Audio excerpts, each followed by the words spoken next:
Hey everyone, Ash here. Just a heads up, this video will contain spoilers for Power Ranger Beast Morphers Season 2, so if you don't want to be spoiled, click away right now because these episodes, as of recording this video, have yet to air in the US. So if you don't want to be spoiled, click away right now because things are gonna get big. Anyway guys, with that said, enjoy the review and I hope you guys stick around for the video.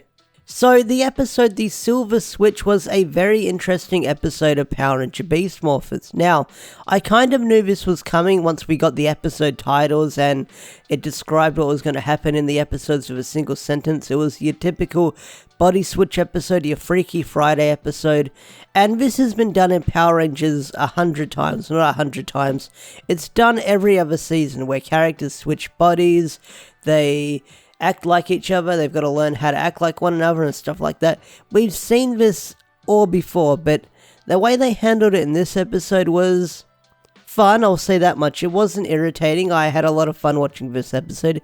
It flew by really quickly, I will say that much. Like, the second and third act of this episode went by really fast. So what happened in this episode? So it starts off with Nate and Steel getting ice cream, and Steel's like, I wish I could have some ice cream. So Nate buys him some ice cream and Nate's like, I've got something I want to show you, good old buddy, good old brother, good old pal. And what we see is the thing we saw a couple of episodes ago with the Space Sheriff Gavin episode, or the Chaku episode. I get the names mixed up, I know, but Gavin's easier to remember than Chaku most of the time. So we see that thing that turned him from robot to human, and this is really cool because you think that's going to be a prop that might pay off in a couple of episodes. I think I said in the review that it was going to pay off eventually because when Beast Morphers introduces stuff like that, it's usually one or done, or it's there for plot convenience. In this episode it paid off. So Steel gets ice cream dripping on his hand and his hand flies off across the room, climbs up onto the desk and turns on the device, and Nate and Steel switch bodies, and this is where the episode has a lot of fun with it. Now you don't see what happens, what Steel does in Nate's body in the entire thing. You get to hear what he does. They do a lot of tell but don't show, which is fine. I'm pretty sure they probably didn't have the budget to film Abraham out on the beach surfing. I mean, they could have done it in a green screen, but I don't know, maybe they didn't have the budget for it, but that would have been cool. Who knows? So Nate and Steel switch bodies, and what they do with the body swap is they have Jamie dubbing over Abraham when he talks, so it's like really weird, awkward lip sync. I mean, it's not as bad as the villains that we had a couple of episodes, but what I really wanted when I found out they were going to switch bodies, I would really hope we would hear Abraham doing his best Steel impression and Jamie doing his best Nate impression in each other's bodies and stuff like that. Did I get that right? I think I did. But yeah, I kind of wish we got that with everyone in each other's bodies. So that didn't happen. It was just Jamie dubbing over Abraham doing lip flaps and stuff like that, which is alright. I did like the delivery and stuff like that. One of the weirder parts of the episode is the musical number they just break out into, which wasn't bad. It wasn't cringe. It wasn't weird. I mean, it was one and done. He breaks into a musical number and it's a lot of fun. Also, what's very interesting with this musical number, you get to see normal Blaze and normal Roxy. I think Roxy has like one speaking line here and there in the musical, something like that, and Blaze never speaks at all. I think he says, "Way to go, buddy," and taps Nate or Steel on the shoulder, something like that. I think that's what he says, but I know that you see Blaze and he doesn't have any speaking lines at all from what I remember in the episode. I could be wrong, but I'm pretty sure in that whole scene he didn't speak. He might have been dubbed over, maybe, who knows, because you just see the back of his head and you don't really see his mouth moving, so who knows. But yeah, the musical number wasn't that bad to be honest. I mean, if the whole episode was a musical, then maybe I'd have a problem with it because it would be weird, awkward musical numbers breaking out into every couple of minutes. But no, it's just a one and done musical, and once it's over, it's over. I mean, it was an alright song. I mean, you had a lot of fun dancing and singing in the gym, or the juice bar gym, whatever you want to call it. So yeah, it was a lot of fun. I mean, it was okay.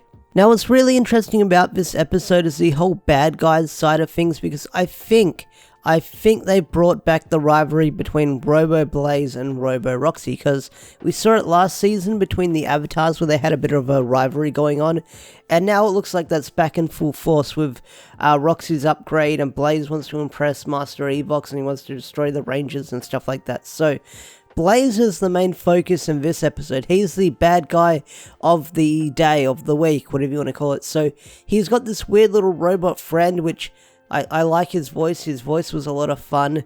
He sounded like this sniveling coward that was like, "Nyeh."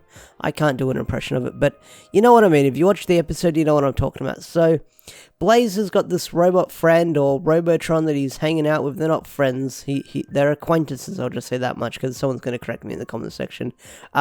So he's got this Robotron that he's hanging out with in the episode. It's his little minion. He's like, I need more power to defeat the Rangers.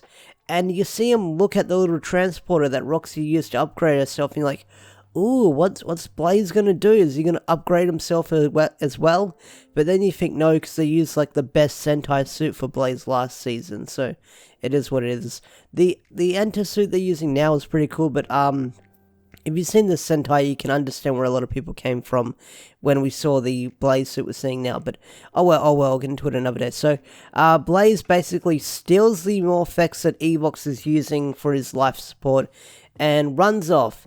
And he steals more Morphex. And then in the next scene, the Rangers confront Blaze and his Robotron friend. And he's like, Robotron friend, you fight the Rangers. I'm going to get more Morphex. So, Blaze runs off. And then he comes back in the next scene where he fights the Rangers. Because Devon's like, I'm going to destroy the monster by running into it with my super cheated speed when in power-up mode. And you think he's going to destroy the Robotron. But Blaze jumps in and stops him. He just stands in front of him. And you think, ooh, Blaze has got a brand new outfit. And not really.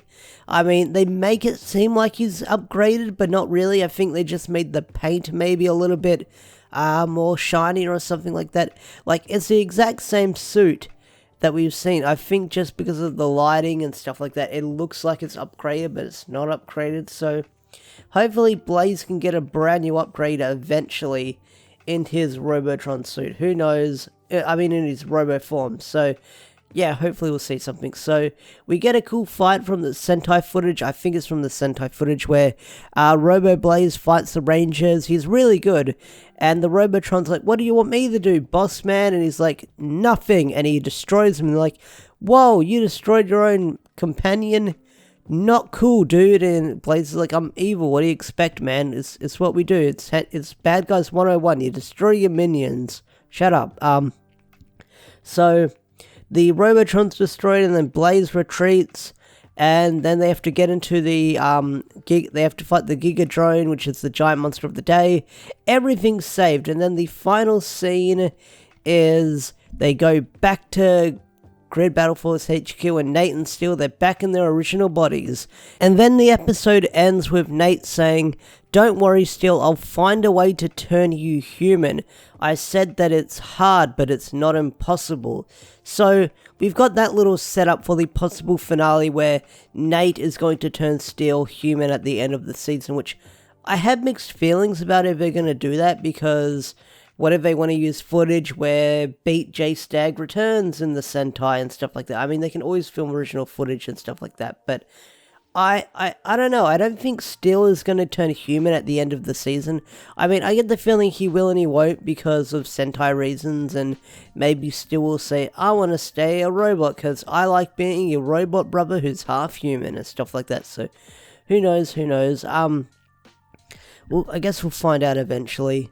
But yeah, so Nate does say that at the end of the episode, saying, I'll find a way to make you human, don't worry. And then they all have a big group hug at the end. So that's where the episode ends, and yeah. So overall, it's a pretty fun episode. I mean, I had a lot of fun watching it with it. I mean, it wasn't in your face with that Freaky Friday setup where like, whoa, we've switched we've switched bodies and we've got to get used to switching bodies because I'm a robot and you're a human and stuff like that. But no, I think they got rid of most of that stuff with the musical number, because I'm guessing whoever wrote this episode kind of was like, yeah, we'll just have a musical number, let's not film extra stuff. And then, like I said, the musical number was fun. I mean, I had a lot of fun watching it. I mean, I sat through the whole thing. I didn't fast forward for it. I watched it and I enjoyed it. So yeah. So like I said, overall it was a pretty fun episode. We're getting closer and closer to the finale. I think we've got like 3 more episodes after this, or 4 more episodes after this. So we're almost there. We're almost at the finale of Power Ranger Beast Morphers Season 2. And it's been one crazy heck of a ride. And I can't wait until we get to the end. Yeah, and stuff like that. But yeah, like I said, I enjoyed the episode. I had a lot of fun with it. I mean, it was your typical Freaky Friday episode and all that good stuff. So anyway, guys, that's the end of the video. If you enjoyed this video, hit that like button, subscribe to the channel if you're new. It helps me out with the algorithm, it helps you out, and it helps Power Ranger fans out trying to find my content. So anyway, guys, peace out, thanks for watching, and take care, all that good stuff. Bye!